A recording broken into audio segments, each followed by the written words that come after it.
Мы будем говорить про национальную идею. Мы живем в мире наций. Место белорусов у сусвете. Циником выступаете все.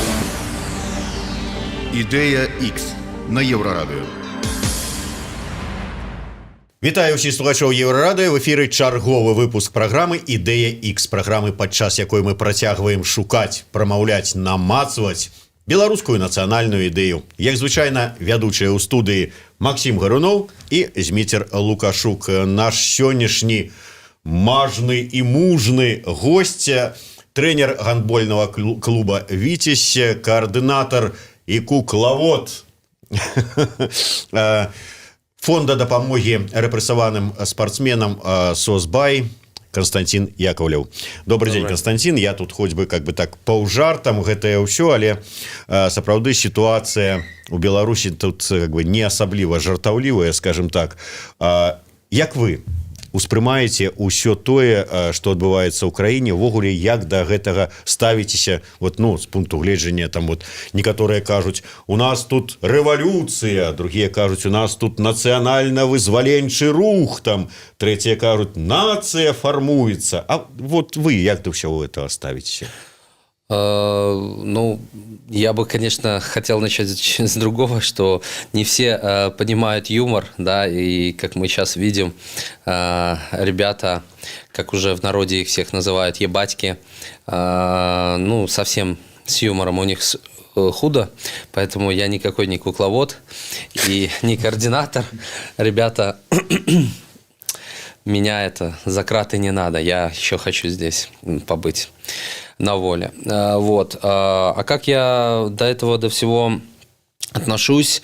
Я, наверное, соглашусь с теми людьми, которые считают, что действительно сейчас формируется нация. Да, и я это четко тоже вижу и понимаю по людям, по их отношению, по солидарности. Да, вот, то есть сейчас дико популярно это слово «солидарность».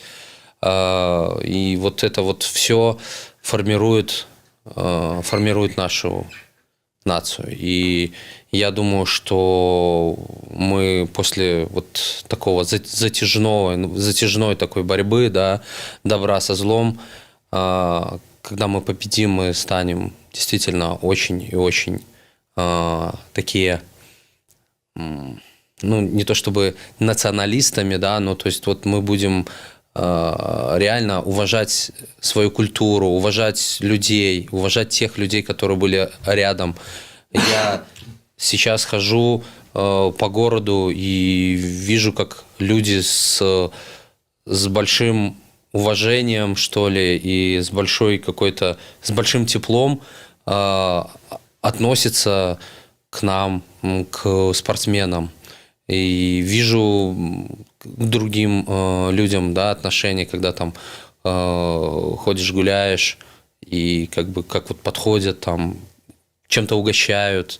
То, что творится сейчас вот во дворах в наших, да, это не может не радовать, это только сплочает нацию. Поэтому я вот все-таки считаю, что мы становимся более сильными вот в этом направлении, конечно.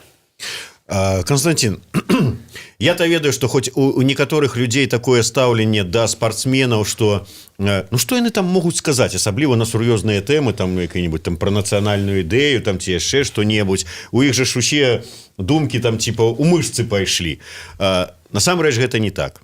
Вельмі глыбокія людзі, і што вот мы колькі размаўлялі з Константином, з той же самай Алёнай Левченко, з Александрай Герасіменей, з Егорай Мешчараковым, выдатныя глыбокія людзі, і таму я не палохаюся задаваць вось вам такія сур'ёзныя пытанні, і я да чаго это ўсё падвожу. Вот вас маральна рыхтую, каб вы вот падумалі. Вот вы зараз сказалі пра тое, што зараз фармуецца нацыя. Нават вот калі з пункту гледжання грамадзяніна, спартсмена, які выходзіў на розныя п'едэсталы па ўсім кутках света, вот, ну, нібыта прадстаўляючы Беларусь. Але што, вот мы да гэтага часу, вот, да, Беларусь, да, беларусы, а нацыі не былі? Хороший вопрос. Хороший вопрос. Я скажу только за себя. Мы с вами говорим, Да. вот ваше ставление. Мои чувства, честно говоря, да, не хочу, чтобы там никак это потом не перефразировалось. Все это время вот, ну, осознанное свое спортивное прошлое, именно как игрока, я очень, ну, в душе я не принимал, допустим, я не принимал этот флаг, этот гимн, и, ну, как бы это только было во мне, как бы. Я это никому не афишировал, никому не говорил про это. Я как бы понимал, что, наверное, нас меньшинство таких людей, как я. Видишь, вот перамога, вот играе гімн, вот уздымается стяг, а Константин стоял, так молчал, ну так, а про себя матюками. Нет, такого не было. Я как бы все равно музыка, вот это вот все восприятие, конечно, оно как бы заводило и как бы тебя будоражило как бы внутри, настраивало в нормальном смысле слова. Но я понимал, что-то здесь не так. Но это как-то не исторически это. Все равно вот это придумали вот сейчас, да, что это больше такое коммунистическое, так скажем. Вот я в глубине как бы боролся там со своими мыслями. Вот. Но сейчас я понимаю, что все-таки вот мне ближе вот это. Но я не хочу ничего разделять, и никого не хочу разделять. Абсолютно есть очень много людей, которым, допустим, нравится наш гимн, да, наш флаг, наш герб, да, то есть как бы вот, и многие просто выросли с этим, да, то есть как бы я там еще помню бело-красно-бело, погоню, то есть я 85-го года рождения, то есть я это еще помню, поэтому во мне это еще как бы, идет какая-то, идет борьба, а другие люди, которым там 20 лет, 25, они уже выросли под этим флагом, под этим гимном и под нашей этой символикой, получается. И им сложно, конечно, это понятно. Поэтому здесь я не хотел бы вот как бы так делить людей. Вот. Задача наша сейчас, как я вначале вот вам сказал, что сейчас идет борьба добра со злом, да, то есть просто добро должно победить, вот и все. В любых сказках, в любых рассказах, в любых фильмах, там, я не знаю, добро побеждает. Мы на этом росли, мы живем с этим, мы верим в это, мы все хотим, чтобы был всегда happy-end, да? Для нас, для всех, для большинства людей happy-end такой, когда добро побеждает. А почему вы добро? Потому что мы не бьем людей, да, то есть мы не обманываем их, мы не преследуем никаких корыстных целей. Но мне кажется, этого уже достаточно, чтобы называть себя добром. Константин, вот вы пригадали про тое, что вот у мяне-то ёсць гістарычная памяць гэтага сцяга, калі ён быў яшчэ дзяржаўным і пад якім не на ноч будзе прыгаданая, Лукашенко прысягу першую прымаў. Але вот сама вот тэрмін гісторыі, гістарычнай памяці, наколькі яно важна? Вот сёння мы говорим про тое, что вот зараз беларусы падняліся, беларусы фармуюцца як нацыя, беларусы, у іх ёсць пэўныя мэты, задачы, да якіх яны імкнуцца. З гэтага пункту гледжання, вот нешта тое, а вот што было раней, там, я понимаю, о чем вы говорите. Там какая-нибудь от глыбокай гісторыі беларускай, да, можа быть, не вельмі глыбокай, там 20-е стагоддзе, там БНР, вот это вот. Гэта важна, вот гэта памятаць. Ці мы ўсё ж таки імкнемся ў будучае, і вот нам трэба... Конечно, важно. Без истории, без прошлого не будет будущего. Это очень важно. И, знаете, я понимаю вот ваш вопрос, и даже вот он такой немножко связан с предыдущим вопросом, да, что сейчас нас большинство, реально, да, то есть сейчас вот нас, людей, которые выбрали этот флаг, да, как символ добра, выходят с ним, да, их сейчас реально большинство. Раньше было меньше людей, возможно, были такие люди, как я, которые в глубине там, ну, кто-то боялся, кто-то думал, что нас мало там, и были вот люди, ну, допустим, такие же, ну, вот как вы, да, которые всегда, ну, вы разговариваете на белорусской мове, вы всегда с флагом, да, у вас, вот, ну, вы живете, как бы, вот, всегда жили вот этой историей, этой культурой. Это, ну, и тогда было вас меньшинство, и может быть, даже таким людям, ну, где-то немножко даже обидно становится, да, где же вы были раньше? Нас же вот били дубинками всегда, а сейчас вот вы вышли, да, и, ну, я бы хотел бы как бы перелистнуть как эту страницу, да. Где-то я это уже чул, да. Потому что, ну, мне кажется, надо идти дальше, и думаю, что все, что произошло, это, ну, неспроста. И мы же понимаем, что во многих вещах мы вот люди, которые молчали, не выходили, они отчасти, ну, заложники были ситуации. Ситуация какая, вот банально, да, то есть если раньше еще вот в моем детстве примерно вещали 50/50, там 60/40, может, там, на белорусском языке, на русском языке, да, то есть как бы по тому же телевидению, то со временем так быстрыми шагами как бы все это вот, всю эту культуру нашу, все убивали. Вот это такая мощная такая бомба, пропаганда, которая вот как бы по сей день у нас на нашем телевидении. А мы, если возьмем там 20 лет назад, просто вот, ну, 20-15 лет назад, еще не был так развит интернет, да, там телефоны, смартфоны, да, то есть вот это вот все. И все плюс-минус мы смотрели вот то, что там было, да, и на вот этой вот культуре, да, и нам очень, мы все помним, да, все знаем РТР, НТВ, ОРТ, ТВЦ, вот эти все российские каналы. У нас даже было, я помню, был только БТ, да, то есть БТ-1, все, вот, больше ничего не было. И мы воспитывались на истории почему-то не своей, а истории там, ну, России, да, и мы как бы себя чувствовали культурой больше как бы российской. И, ну, вот виноваты мы в этом, я не знаю, вот сложно, когда ребенок маленький растет, а родители где-то работают, зарабатывают деньги, ему некогда, ну, даже вот обратить на это внимание. Вот, и, ну, понятно же, там не было каких-то... Там это все делается планомерно, вот постепенно. И мне кажется, что это, ну, конечно же, это делалось специально, да, то есть, как бы, чтобы меньше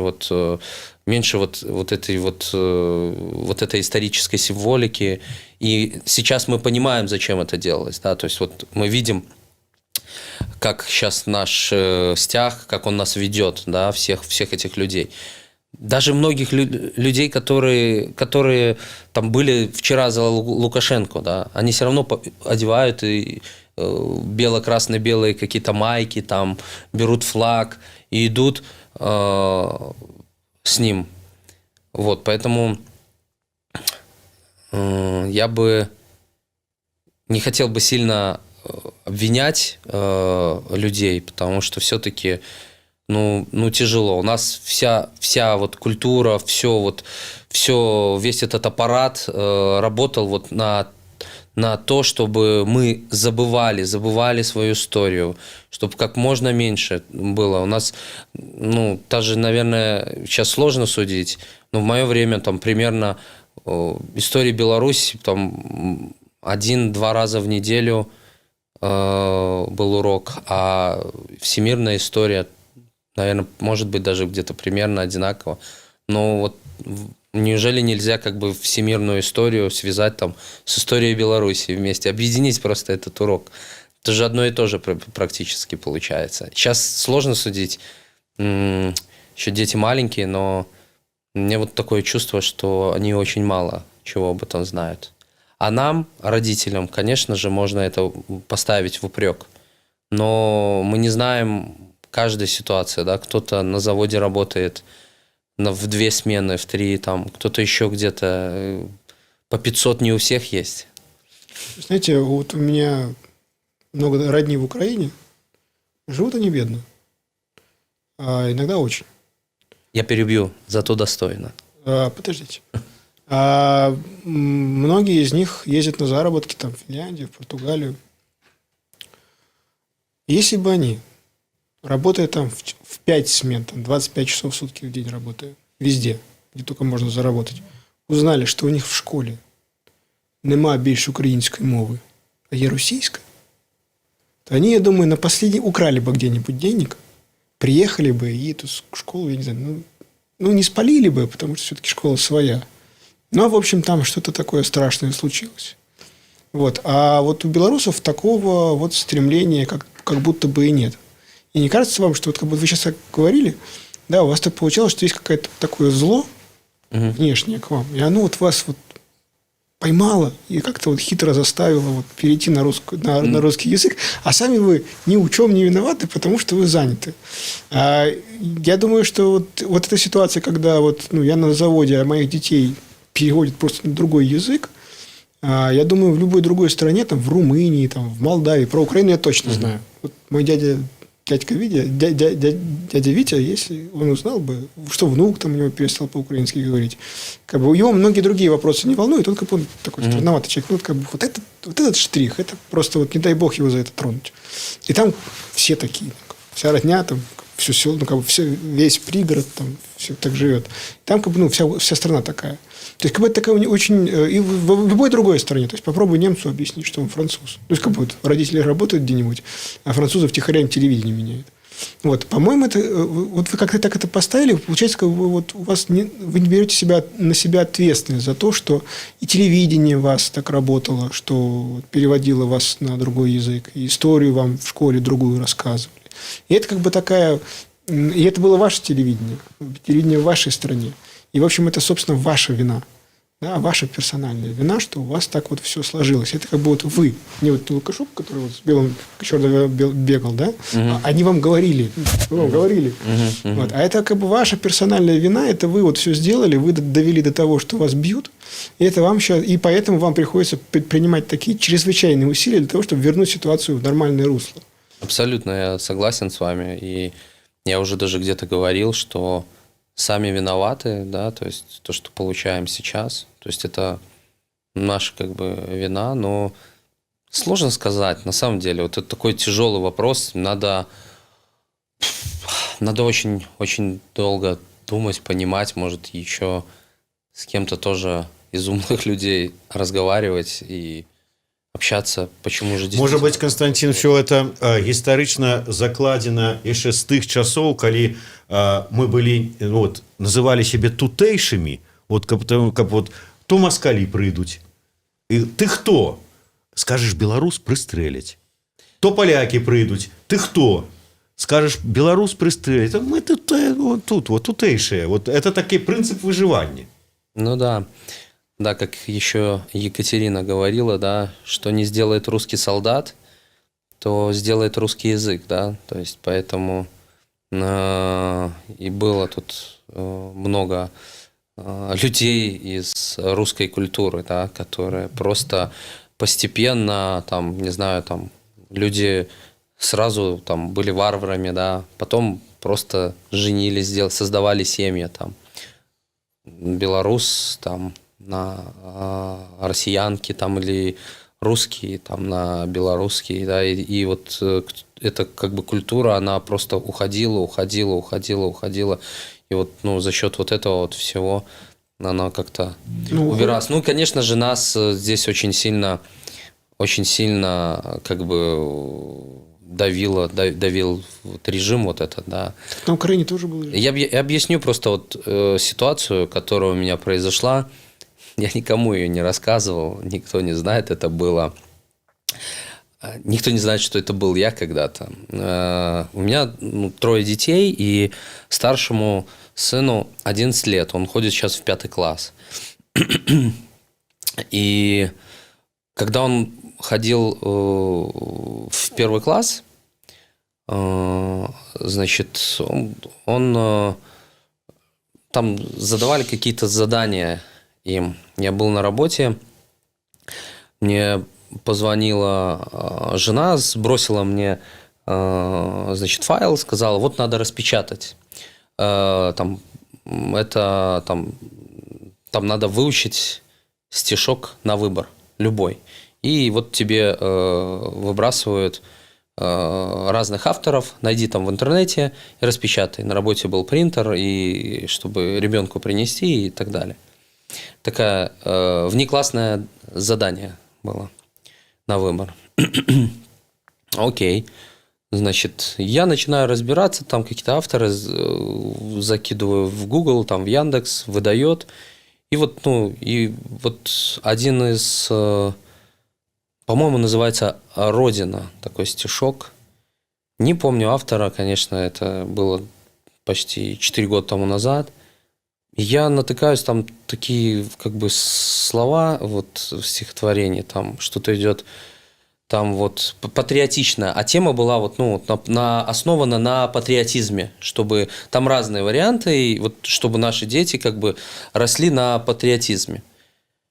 И стихотворение называлось «Родина» на российском языке, значит. И там такая фраза, что, значит, мы там русские люди,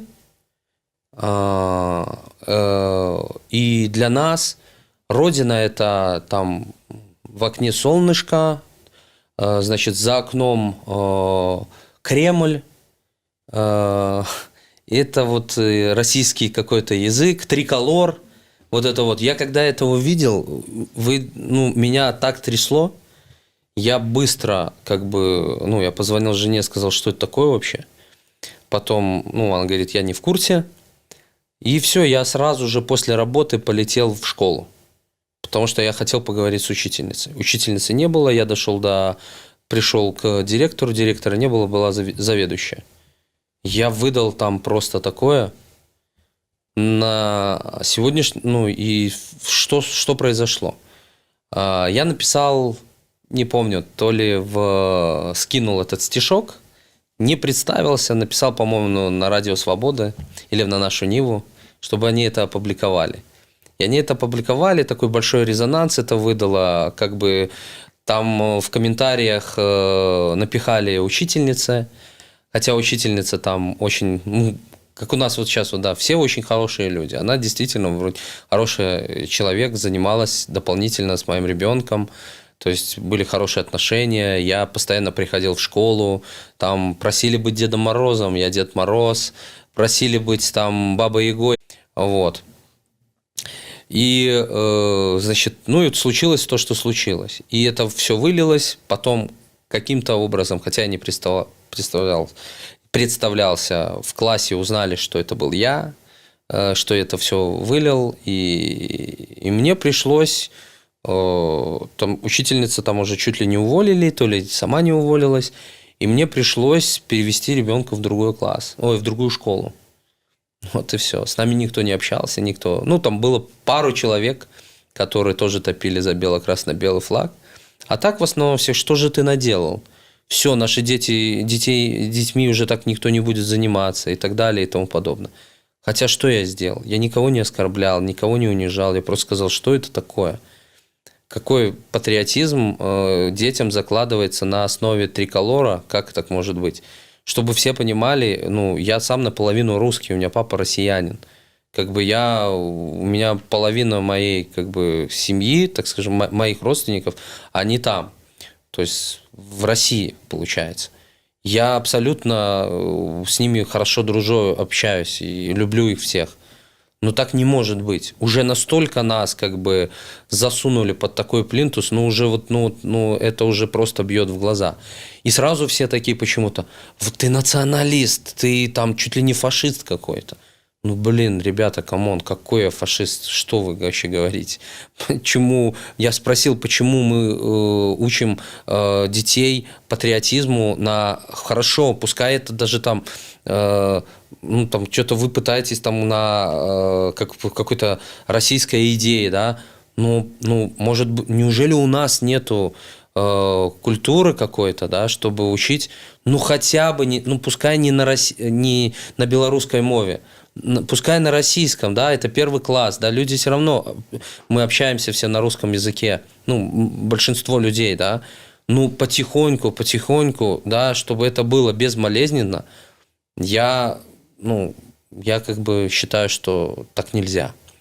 И я вот где-то у вас в передаче, кстати, вот и чуть-чуть успел заметить, я согласен здесь с Тихановская, то, что она говорит, что это надо делать, это постепенно, нельзя это делать очень резко, да, то есть как бы так раз все тут порубить, куда это все выкинуть? Это, ну, все, что нам тут пичкали, вот это.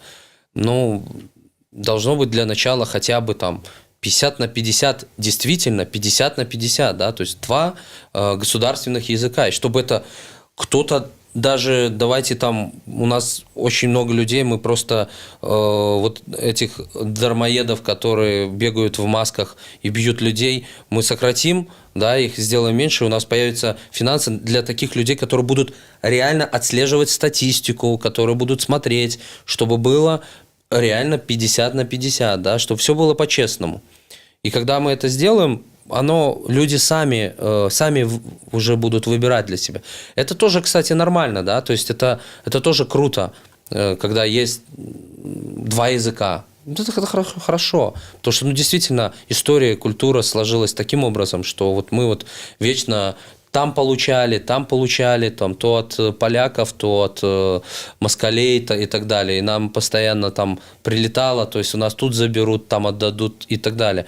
Ну, и с этим надо жить, как бы, и я думаю, что в этом тоже есть такая будет какая-то наша фишка, что ли. Вот. И дальше люди сами выберут, и мне очень нравятся вообще украинцы, да, вот их дух, вот этот вот, я восхищался им, я очень следил всегда за выборами, да, которые у них проходили, вот, мне очень нравится, как они себя подают, они действительно живут бедно, но живут достойно, да, гордо, то есть они с поднятой головой, то есть везде у них их флаг, трезубец, да, там вот это вот все, это дорогого стоит, это видно, что люди, вот у них есть нация, да, и мы сейчас только подбираемся, а у них это уже было всегда. Вот, нас там закормили этими российскими кредитами и так далее и тому подобное. И мы вроде в ванне там лежим, все у нас отлично. Но сейчас время показало, что нифига у нас не отлично. Смотрите, вы же спортсмен? Я спортсмен, да. Вот, по-моему, самый первый раз, когда я сюда приехал и спрашивал вот у экспертов, что такое Беларусь, вот, и там я потом уточнял, а вот у вас пропаганда есть тут или нет? И они сказали, знаешь, Беларусь так хорошо устроена, так интересно устроена, что пропаганда, как бы есть по факту. Ну, какие-то люди что-то там пишут, что-то говорят по телевизору, но она не работает, потому что их никто не слушает. Тогда я спросил, а что вместо пропаганды? Тут вместо говорящих голов. Да? Они говорят, а у нас спортсмены. Потому что, говорит, у нас как бы вот Лукашенко, он не опирается на пропагандистов. Он сам хороший пропагандист. Ну, в смысле, сам любит говорить, ему не нужны соперники вот в этом поле. Вот. А вот легитимность свою, да, вот любовь к себе со стороны белорусов он добывает через спортсменов. Вот спортсмены готовят, они побеждают где-нибудь там. Грудью вскармливает. Да, он их вскармливает своей... Уже об этом говорили, да? Да, вскармливает своей грудью, а потом они выигрывают призы, золотые медали, там, кубки. Вот, приезжает в Беларусь, он с ними фотографируется, он показывает, что это вот от меня, это мое, посмотрите, это успех. И вот, говорит, вот такая вот вариант пропаганды, он как раз вот здесь вот в Беларуси работает. Мне это рассказывали, вот я боюсь соврать, то ли 2015, то ли 2016 год. Что, в общем, вот у нас такая специфическая страна, что вот пропаганды вот в плане разговора бла-бла-бла нет, а вот есть вот спортсмены. И он говорит, чтобы наши настоящие пропагандисты, те, кто в самом деле влюбляет народ Беларуси, Лукашенко, поддерживает хорошее отношение народа к Лукашенко, это спортсмены. Вот вы как бы осознаете, согласны ли вы с этим или нет? И если да, то вот осознаете ли свою ответственность или какой-то вот, что Лукашенко продержался аж до 2020 года? Да нет, я, наверное, с этим не соглашусь на 100%. Доля какая-то в этом есть, но я думаю, что за счет, продержался он за счет России. Это, мне кажется, очевидно, понятно, то, что его как бы поддерживали. Экономика вообще строилась вся там на российской нефти, да, там, на переработке и вот этого всего. А только в начале, там 96-е года, конец 90-х, там вообще просто за бесплатно. И вот нам все это прилетало, и поэтому просто воспользовались как бы этой ситуацией. И я думаю, что здесь больше, конечно, поддержка со стороны соседа восточного. Его как бы так удержала. Спортсмен белорусский, когда завоевывал золотую медаль, он завоевывал ее для кого? Для белорусов или для Лукашенко? Выглядело так, что, наверное, соглашусь, что как для Лукашенко. То есть такая вот пропаганда получилась, что не осознавая всего этого, что как бы он такой, как отец родной. Да, ребята, все нормально, я с вами. Там мог пожурить, там мог, значит, похвалить, наоборот, кого-то там подтянуть, да, там, как того же Девятовского, там сейчас Тихона, та же Домрачева, наверное, да, то есть, как бы, он их, как бы, к себе там под свое крыло. Ну, понятно, что он это делал, как бы, для своего какого-то имиджа. Вот, я тут заступлюсь. Не, просто было интересно, а вот вы когда понимали? Я это вообще не осознавал. Мой вид спорта, он такой, он обделенный был, он неинтересный, он до определенного времени, так скажем, только опять начал возрождаться.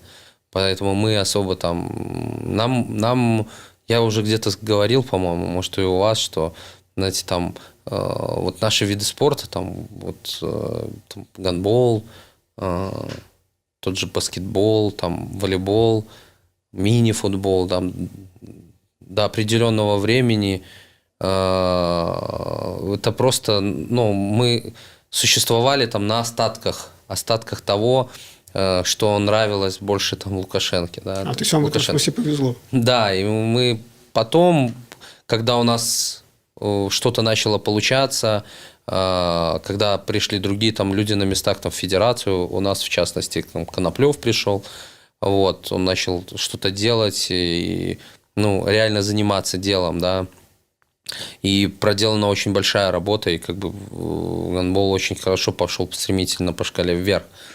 Вот тогда уже, да, он появлялся, и где-то даже там зал открывали у нас в Уручи, там нашем легендарном СКА Уручи.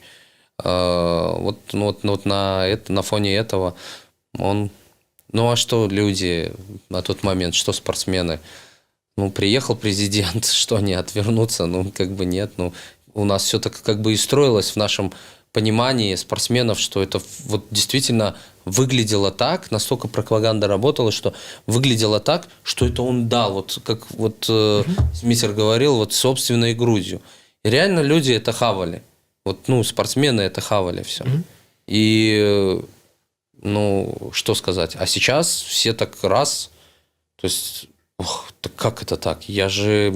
То есть спортсмены начинают там ну, берем условно, даже вот возьмем Романовскую, да, то есть в том году она была лучшей спортсменкой Беларуси, в этом она уже не нужна никому, да, в этом году. Что случилось? У нее что, результаты хуже стали, она отказалась выступать, там, ну что, как бы, что поменялось? Или возьмем там Степу Попова, да, наш самбист прославленный, да, то есть человек, который там столько наград принес. Да, пускай самбо там, это не олимпийский вид спорта, но тем не менее. Вот, все знают, что есть такой чемпион, да, который получил там награду Fair Play, который там везде на картинках, да, как икона, так скажем, честной борьбы, да, и их уже начинают снимать с разных ЦОПов, там, с дешоров, там, и так далее. То есть их начинают убирать. И мы, спортсмены, и они тоже, начинаем понимать, так подождите, стойте, ага, мы же не для Лукашенко это все завоевывали. Мы же это делали как бы для народа Беларуси, которого сейчас побили. Вот сейчас мы как проснулись просто. Но действительно, все были в теплой ванне, всем было отлично, у всех все стояли где-то там на одной ставке, там на полставки, здесь поставили там в МЧС, кого-то в КГБ, кого-то там в Динамо, кого-то в армию, там, и тогда там они получают что-то, числятся, там им что-то там растет у них, там какие-то звания и так далее. Все вот так вот вроде бы нормально, ходи, тренируйся. И тут, ну, ты понимаешь, что так я же вроде бы показываю хорошие результаты, все показываю. За то, что я просто высказал какое-то другое мнение, и меня начинают убирать. То есть не по профессиональному принципу судится. И все спортсмены, уважающие себя, да, которые смогли сказать, не побоялись, они это и сказали. И вот мы как бы и для этого и где-то и объединили свои усилия, чтобы быть просто близко, рядом с друг другом, помогать им и общаться, и поддерживать друг друга.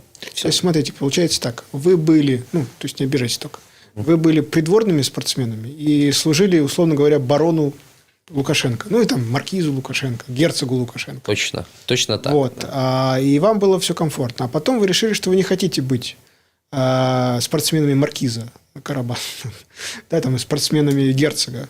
Вы не хотите вот быть какими-то придворными клоунами, да, вы хотите представлять народ. Да, вы хотите представлять народ Беларуси, граждан. Людьми Беларуси. зваться. Да. Ну, то есть вы хотите и сами быть гражданами, и представлять граждан, и выигрывать золото для граждан. Да, и в этом, собственно, конфликт. Потому что герцог все-таки еще в силе, и он говорит: слушай, я тебя выращивал как придворного гандболиста, а ты хочешь быть народным. И это измена. Ну, то есть, как бы, вот, и то, что сейчас происходит, Нет, это дело такой... в том, что, смотрите, дело в том, что, как там у классиков, мы-то служить готовы, но прислуживать тошно. Понимаете, в чем дело? И служить-то готовы были тому человеку, которого избрал народ. Да? То есть мы готовы были служить своей стране, там, служить там, на благо, да, и, как говорится, уважительно там, относиться. Я перебью. То есть до тех пор, пока Лукашенко представлял народ, и вы считали, что Лукашенко представляет народ. Вот, наверное, вот так будет. То есть, когда он Лукашенко давал какие-то распоряжения, вы не видели Лукашенко, вы видели народ, который через Лукашенко дает там какие-то распоряжения. Да, потому что мы видели, там многие видели, что что-то делается для твоего вида спорта. Значит, оно делается правильно. Мы же там не экономисты, да, где там, если копнуть глубже, то сложно, конечно, сейчас будет судить, но мне кажется, что какие-то там закупки велись там, или еще чего-то, мы это же всего не видели. Потом, надеюсь, когда-то мы в этом разберемся во всем. Вот. Но на тот момент построили нам зал, мы благодарны. Благодарны кому? Благодарны ему. Почему ему? Ну, потому что он, наверное, все делает. Он представляет народ, он как бы избранный. А сейчас проблема в том, щас что проблема он народ не представляет, он только сам себя Да, представляет. да. И, конечно, вот эти вот издевательства, там даже вот понятно, что ни в какие рамки не лезет тот факт, что произошло 9, 10, 11 числа, это понятно всем. Но то, что сейчас происходит, вот это давление и репрессии именно спортсменов, а мы консолидируемся именно вот внутри спортсменов, мы хотим именно заниматься, вот, помогать и заниматься, разбираться вот конкретно вот в этой нише, потому что мы в ней всю жизнь выросли, мы в ней живем, и мы в этом профессионалы. Не стоит нам лезть куда-то дальше. Вот здесь будем разбираться и будем здесь заниматься этим. В этом плане я думаю, что мы разберемся, и у нас все будет хорошо. Ну і подводячы вынік, сыходзячы вот са слоў пра тое, з разваг пра тое, як змянілася грамадскасць, як змяняецца нацыя, як пераставіліся мазгі ў спартсменаў, з якой нацыянальнай ідэі вот і спартсмены, і беларусы вот зараз ідуць, ці вот варта было б ім выходзіць. Урэшце рэштаў, з якой нацыянальнай ідэяй у галаве жыве, займаецца спортам, змагаецца за правы Константин Яковлев? Я бы хотел как бы слишком далеко не идти, потому что далеко не смотреть. Если вот брать какие-то приближенные вещи, то, конечно же, я отталкиваюсь, как спортсмен, от того, что нужно играть честно, да, вот поэтому мы и скандируем, и говорим о том, что мы играем честно. И если мы вот в нашей стране, да, любимой, будем играть честно, фэрплей, то все будет, все будет по правилам. А правила должны быть в любом случае. И когда у нас будут правила, когда у нас будет соблюдаться наши конституционные права, это и есть мы можем просто спорт перекинуть на жизнь, на правовую систему и так далее. И наша национальная идея, она себя сама как бы проявит, она себя покажет. И на сегодняшний момент очень хочется, чтобы заработали вот такие вот правила, да. То есть и они дадут нам гордость, честность, справедливость, все вот такие слова, которые присущи спортсменам, которые бьются до утра, как в той песне. Гуляйте по правилах. В прынцыпе, это патрабаванне, якое гучыць зараз па вуліцах. На вуліцах, можа быць, іншымі словамі, тым не менш, спартсмен сфармуляваў іх менавіта так. Будзе нацыянальнай ідэяй, прынамсі, можа быць, на пэўны перыяд, а далей мы сфармулюем нешта іншае. Дзякуй вялікі. Падаруначак ад крамы Сімбальбай, Еўрарадыё, праграмы «Ідэя X». Константин Яковлев, Максим Гарунов и Змитер Лукашук. Слухайте, глядите нас и гуляйте по правилах.